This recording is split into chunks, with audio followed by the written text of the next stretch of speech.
They say that laughter is the best medicine. And if that's true, the Green Mountain Comedy Festival is back with a big dose of medicine this year. Event co-producers and comedians Nathan Hartswick and Natalie Miller are with us talking about this year's event. But first, let's get a little dose of Nathan's stand-up.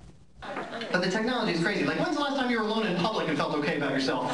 You can't do it anymore, right? Gotta get your cell phone, start messing around with it, playing around with it, screw around. Like, God forbid someone should see you standing in a food court by yourself and think you're a loser, right? So you get it out and start going through. I do it. I'm not even doing anything. I'm just scrolling through the contact list, you know? Aaron, Andy, Emily. I got things to do, people. Okay? Very important things. Zach. I am a loser. Well, as someone who talks for a living, I know standing up in front of a crowd of people and trying to make them laugh is hard work. But thank you both for joining us, talking about the festival. What was the fourth year for this festival? Where did the idea start to get this thing going? It started a woman named Kathleen Kahns, who is a local comedian and producer. Started it about four years ago, just as a single show, just to showcase the comedians that were sort of working in Vermont. And she put that one show together as and called it a festival, I think, just hoping that it would one day sound big. Yes, one day it would grow, and it has. The last few years, it's really grown a lot.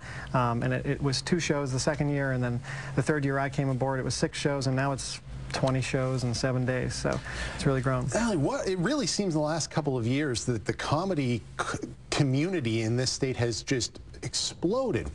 Where is this coming from? Well, there are a lot of people producing comedy shows. You've got Kathleen Kahns, and Nathan and I run the Vermont Comedy Club, but then you've also got Colin Ryan and Pat Lynch.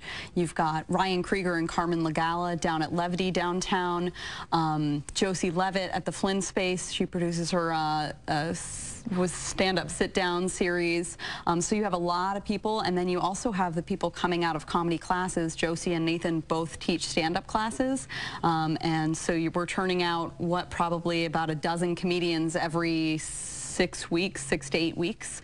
What do you guys feel is driving this? Was it just that a couple people did it, other people saw it, and then that was like the pebble that's turned into an avalanche almost? Absolutely. I mean, that's what happens is people see comedy and say, that looks fun. I think I might want to try that. And now that there's open mics every week and there's, there's more opportunities to get on stage, there are classes and things, people jump in, and then all their friends and family start watching them and coming out to those shows, and it snowballs. I was kind of surprised. It's actually a really popular bucket list item.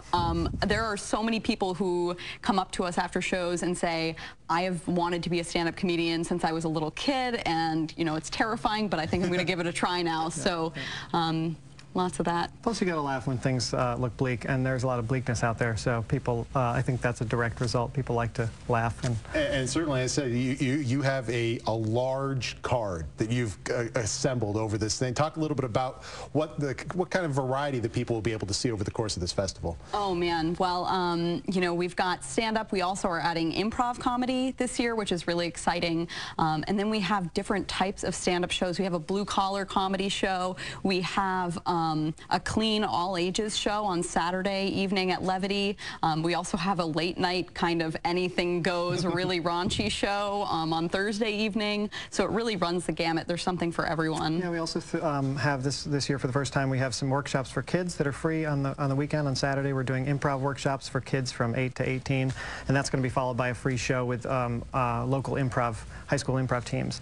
Was it a challenge to fill things, or did you guys kind of end up at the end kind of having to kind of push some stuff aside and say maybe next year?